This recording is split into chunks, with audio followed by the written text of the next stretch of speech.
This podcast is brought to you by Al Jazeera. If there is anyone out there who still doubts that America is a place where all things are possible, who still wonders if the dream of our founders is alive in our time, who still questions the power of our democracy, tonight is your answer. It's been almost a year since President Obama was elected. So has change really come to America? Change has come to America. Since he came to power, it's been our mission to dig through the political spin and expose the human reality beneath. This year, Al Jazeera launched Fault Lines to dig beneath the surface of this superpower. We've traveled the length and breadth of this country, bringing you stories from the streets and trying to hold the powerful to account. The world has a vested interest in a responsible Iranian government. Which you can precipitate by provoking a gas crisis with black ops sabotage? Brutal. We put hard questions to some of this country's biggest names. Pakistan's a sovereign country, and we don't go into sovereign countries. So is Iraq and Afghanistan. And We've exposed the shocking state of some of America's prisons. From the streets of a devastated Detroit to the crowds waiting patiently for basic health care, we've tried to trace the fault lines that run through this nation. Perhaps now is a good time to revisit just some of the reporting we've done. And may God bless the United States of America. We're not going down. We're not going to fight because we're not going down. We do not have to live like this. We're people too. We have dignity too. And we might not have as much money as you have, but there's a lot of us and a little bit of you.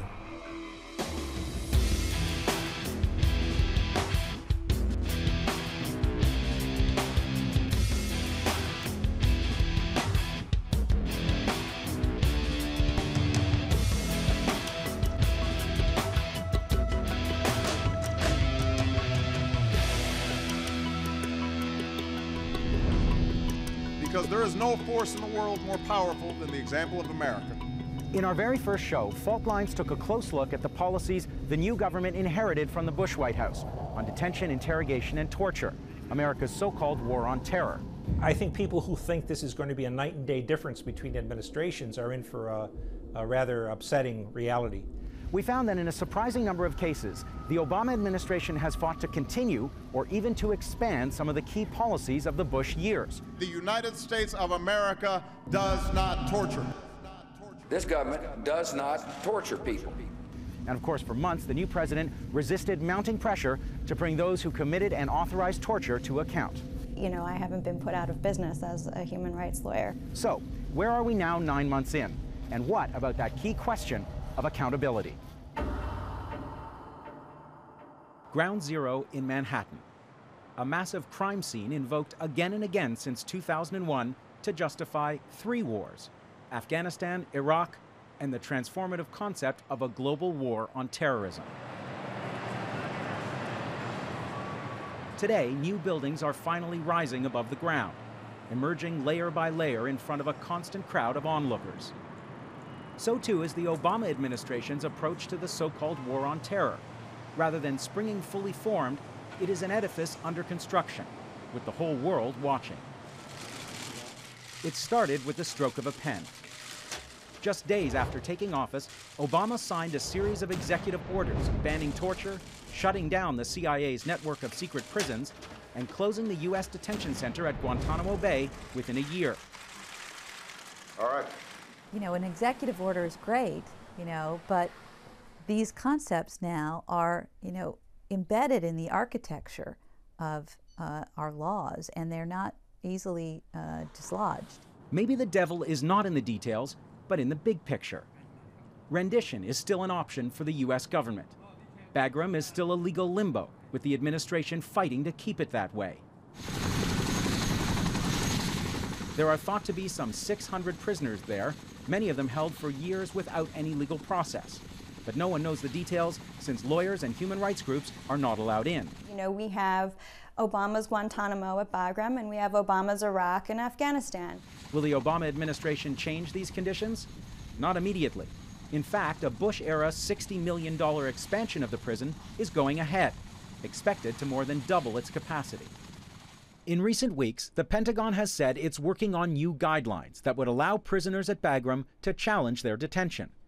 That said, the U.S. military will run the entire process. On Guantanamo, the Obama administration has released a handful of prisoners. But government sources have also admitted that the president will break his much-vaunted promise to close the prison within a year. Slamming across walls, waterboarding, a host of interrogation methods that by any legal definition of the term would constitute torture. In the midst of this debate, a major development: the leak of a report by the International Committee of the Red Cross that describes the treatment during the Bush years of 14 so-called high-value detainees at Guantanamo, including Abu Zubaydah and Khalid Sheikh Mohammed. It describes in graphic detail the first-hand accounts of the prisoners themselves of the torture that they suffered. The report that I saw was leaked contained reports by detainees, unverified, uncorroborated.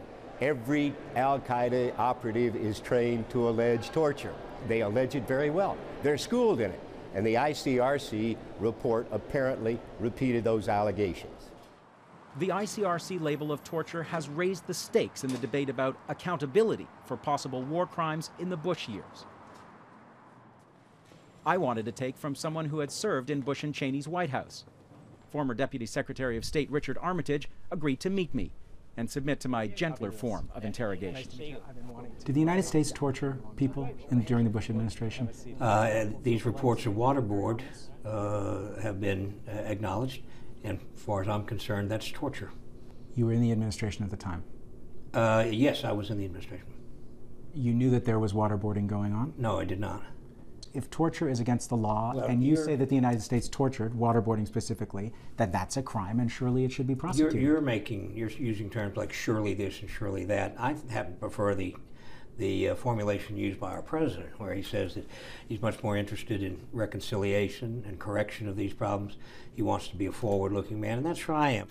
After months of deliberation, Attorney General Eric Holder appointed a special prosecutor to investigate whether the CIA broke the law in about a dozen detainee interrogations.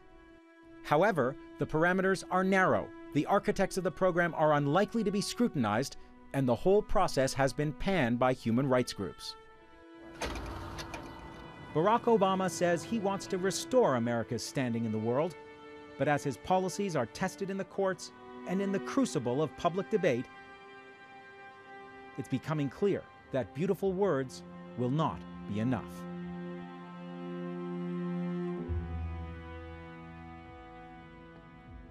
President Obama staked much of his campaign on the claim that Bush's war in Iraq was a distraction from America's most important front, fighting the Taliban insurgency in Afghanistan. Fast forward to 2009, and the new commander-in-chief has sent in thousands of more troops into the fight in Afghanistan. And now, with casualties mounting, both military and civilian, and an election viewed by many as being rigged, the outcome of Obama's war is far from certain. If Barack Obama thought this was going to be straightforward, he is surely beginning to see just how complicated, dirty, and deadly war can be. The fight in Afghanistan may have begun in the months after September 11, 2001, but it's far from any conclusion. The president has put 21,000 additional Americans into this thing. It's the largest Marine Corps operation since Al-Fajr in Fallujah. In the next 12 to 18 months, we've got to start to turn this security situation around in Afghanistan. The military is untouchable. Nobody dares really criticize what we're doing there. The average insurgency where you win takes some 14 years. We've become the Soviets in Afghanistan, and I feel like the emperor has no clothes and no one's telling him. We are repeating history, and it's a very, very bloody history.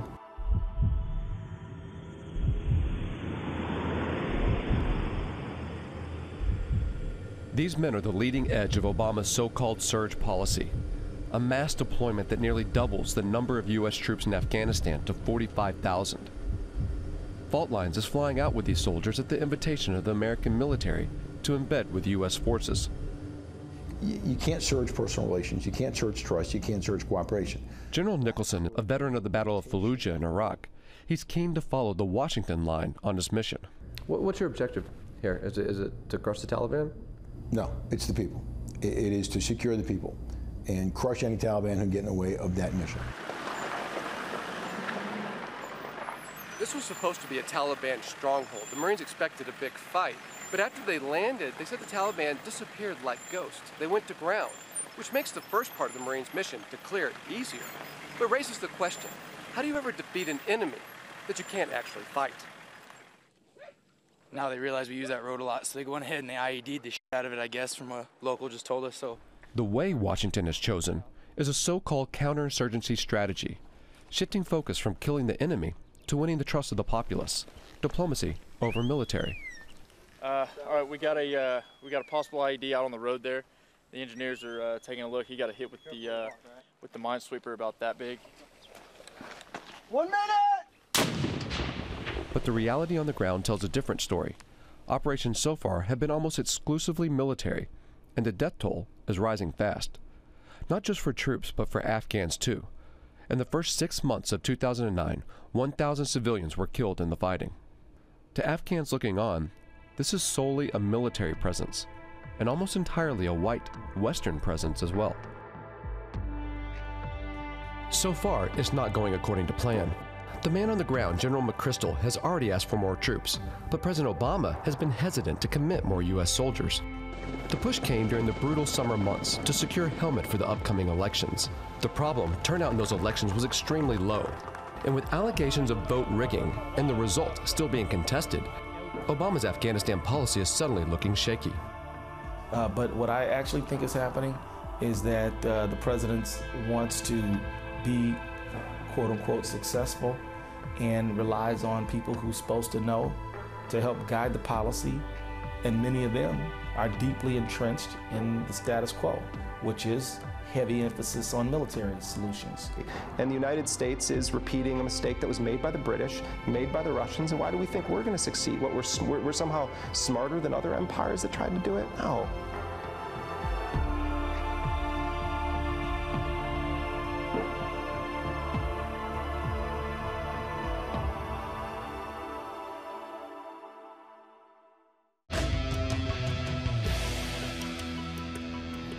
Welcome back to Fault Lines. Back in June, we traveled to California as the state stumbled towards bankruptcy. There is no more money. It's not there anymore. It was a local story with global implications. With an economy the size of Brazil's, 3 times the size of Saudi Arabia, the stakes in California's budget crisis were enormous. That would basically eliminate the safety net, which has taken 25 to 30 years to put into place. In his last year as governor, Arnold Schwarzenegger's radical response was to balance the budget entirely through massive spending cuts, especially to programs serving the most vulnerable citizens in his state.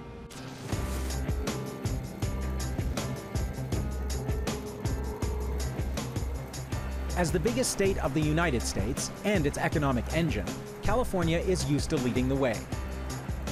Today, with its looming cuts to social programs, it could be a preview of how governments around the world will deal with the enormous debts and deficits building up in this global economic crisis. In the long term, it's hard to imagine California's economy sinking. Silicon Valley is right where it's always been, as is Hollywood, the country's 3rd largest oil industry, 2nd largest defense complex, and #1 agricultural sector. Our wallet is empty, our bank is closed, and our credit is dried up. Translation: $5 billion to be cut from schools and universities, dismantling of 2 major government programs providing health care and welfare to working poor families, San Quentin prison to be sold for real estate development, 40,000 state prisoners transferred to either federal or local jails. Before the governor's radical proposal even surfaced, California had already cut $15 billion in program spending this year alone. There's no question that Californians, particularly in the state's poorest areas, are already struggling. Christian Lopez is graduating this year from Santee High School in South Central Los Angeles. Thanks to state cuts, almost 1/3 of the school's teachers have been fired. In the long run, an education is it's an investment in your future because you can do more things you can get paid more, right? That's how my mom sees it. So she sees me as an investment in the future. Christian and some other students organized a march in support of their teachers to the school superintendent's office. We don't want you guys to make more bad decisions. Well, I'm trying not to. Teachers are also fighting back. Don't you think the public is going to be a bit upset? Those same parents are going to be upset when they go to school next year and classrooms are 50 and 60 kids.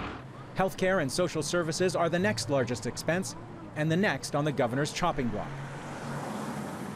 It's 7:30 in the morning, and people are already lined up at St. John's Community Health Center. This is where people go when they have no insurance, no legal status, or nowhere else to turn. A couple thousand. Jim Manja is the director of the St. John's network of 12 community health clinics, providing everything from primary care to family planning and mental health services to more than 120,000 patients a year. St. John's never turns anyone away. So what you'll have is large-scale closures of community clinics throughout the state. Some of the larger clinics will try to absorb the cuts. What you're going to see is patients being turned away. You're going to see patients dying in the streets as a result of these cuts. So we're doing a physical today for Elijah? Yes. Okay. So they would rather see poor children and middle-class children, for that matter, lose their health insurance than raise taxes on oil companies or cigarette companies or the wealthiest 1% of the state of California. It is like taking money from babies. In fact, it's taking money from my babies, and one of them is a disabled baby. There's no question that Californians feel their elected leaders are failing them in this critical moment. And when governments break down in a crisis and popular rage combines with anxiety, the situation is ripe for someone else to be blamed. The illegal aliens, almost by definition, have to be tax takers. They're unskilled, they're uneducated, they're really poor. Now, if you keep adding thousands of poor people while at the same time shedding thousands of middle-class taxpayers, well, eventually what's going to happen on the graph? Well, it's what's happened now. In the weeks since this story aired on Fault Lines, 38 U.S. states have followed California's lead, cutting services desperately needed by the most vulnerable, like healthcare, welfare, and education. In California itself, all state support for women's shelters has been slashed, a 40% budget cut to the facilities offering protection to victims of domestic violence. But the resistance is continuing too. Recently, thousands of students and faculty marched against funding cuts and tuition increases at all 10 campuses of the University of California. It's no secret that California tends to the theatrical, the larger than life. Maybe that's why the state has so often led the way in politics, business, and culture. In this moment of economic crisis, California may once again be giving the world a glimpse of the future. This time, it's not pretty. All over the world, governments have navigated this crisis by taking on mountains of private sector debt. While leaders now speak of recovery and stock markets bounce back, those debts are not going anywhere. And debts must be paid. The question that California poses to the world is, who is ultimately going to pay them? We have a choice here. So I hope we make the right choice, and that's what we're fighting for people to start making the right choices, and for the people here in California to organize themselves and to organize a fight back and to organize to say, you know what, we're people too. We have dignity too. We might not have as much money as you have, but there's a lot of us and a little bit of you.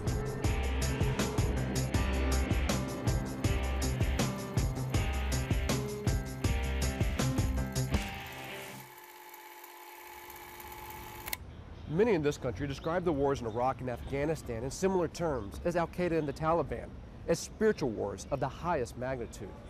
Some of the Christian right here believe the U.S. is and has always been a Christian nation, and it's their God-given mission to return it to its fundamentalist roots. No, I don't see anything to worry about at all. These people want to create a Christian state. That's not a secret. Critics say there's nowhere where this drive for dominion is more imminent and to many more threatening than in the ranks of the U.S. military.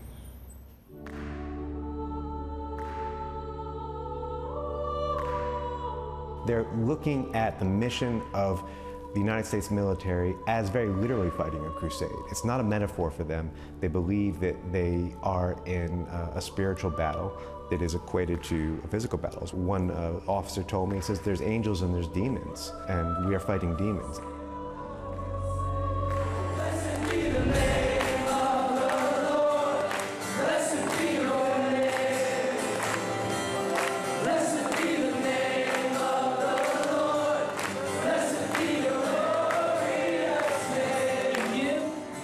The United States is unarguably a religious country. According to a Pew Forum survey, around 90% of Americans believe in God. Nearly 80% believe in miracles, and more than 50% pray at least once a day. It makes sense then that a majority of the U.S. military are Christian, by far the country's largest faith group. But some are worried that the military is being targeted by a fundamentalist form of Christianity that seeks to reclaim the U.S. as a Christian nation. So you got a parallel Christian media, where you leave tens of millions of Americans hermetically sealed within this ideology. They did this on purpose to create powerful institutional relationships that they could control. And the military is, the military and the courts, I would say, are probably highest on their list. God's Basic Training is an optional program for recruits at Fort Jackson. It's run by the Campus Crusade for Christ, a group that is active at military bases around the world. Our purpose for Campus Crusade for Christ at the Air Force Academy is to make Jesus Christ the issue at the Air Force Academy and around the world. Why we allow them, I think probably because they asked to come on, and we allow free exercise of religion. We also allow free speech, and they're doing what they do in the soldiers' spare time. We're not talking about a few fringe guys, a few marginal characters. These were top commanders in the U.S. military, openly flouting the First Amendment, openly expressing contempt for other religious traditions, and openly talking about the wars in Iraq and Afghanistan as Lieutenant General Bruce Pfister puts it, a spiritual war of the highest magnitude. And they were doing this on the record. For example, Major General Johnny Weeda was the Commandant of the Air Force Academy when he made the National Day of Prayer service there exclusively Christian. Now he's been promoted to Deputy Chief of Staff, U.S. Forces Korea. Major General Robert Caslin told cadets in a speech that they were all God's children, and that was why he respected them. Caslin is now commander of the 25th Infantry Division. Lieutenant General Robert Van Antwerp said on a worldwide broadcast of a Christian rally that the baptism of 700 soldiers under his command was evidence of the Lord's plan to raise a godly army. Van Antwerp is now the Army Chief of Engineers. When you have a country that has the military power of the United States, and you reduce its military and civilian leadership to a level understandable by children, that it's us and them, that it's good and evil, unless we develop another paradigm, unless we recognize that there are other legitimate ways of being, there are moral systems as valid as our own, we are going to become very frightening. You know, in essence, children with bombs.